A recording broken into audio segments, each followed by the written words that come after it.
வங்கக்கடலில் உருவான ஆழ்ந்த காற்றழுத்த தாழ்வு பகுதி காற்றழுத்த தாழ்வு மண்டலமாக வலுப்பெற்றது. வானிலை மையம் அறிவிப்பு.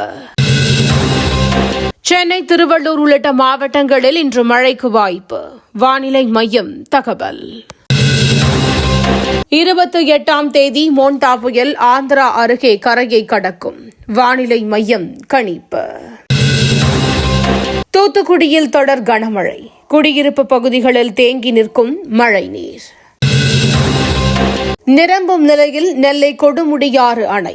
கரையோர மக்களுக்கு வெள்ள அபாய எச்சரிக்கை. செஞ்சிக்கோட்டையை சுற்றுலா தளமாக மாற்ற நடவடிக்கை எடுக்கப்படும். அமைச்சர் ராஜேந்திரன் உறுதி.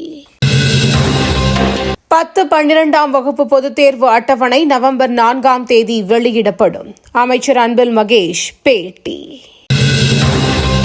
பாமக செயல் தலைவராக காந்திமதி நியமனம். கட்சியின் நிறுவனர் ராமதாஸ் அறிவிப்பு. திமுக அரசின் மெத்தனத்தாலேயே நெற்பயிர்கள் மழையில் மூழ்கின. அன்புமணி குற்றச்சாட்டு. எஸ்ஐஆருக்கு எதிராக தமிழ்நாடு அரசு அனைத்துக் கட்சி கூட்டத்தை உடனே கூட்ட வேண்டும். திருமாவளவன் வலியுறுத்தல்.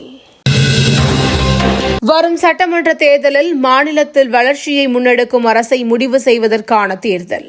பீகாரில் மத்திய அமைச்சர் அமித் ஷா பிரச்சாரம்.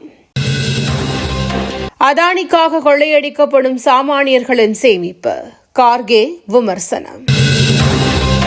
ஜம்மு காஷ்மீர் யூனியன் பிரதேசம் இந்தியாவின் ஒருங்கிணைந்த பகுதி. ஐநா பாதுகாப்பு சபை கூட்டத்தில் இந்தியா திட்டவட்டம். ரஷ்ய எண்ணெய் நிறுவனங்கள் மீதான பொருளாதார தடை. உக்ரைன் அதிபர் செலன்ஸ்கி ஆதரவு. ஆஸ்திரேலியாவுக்கு எதிரான 3வது ஒருநாள் போட்டி.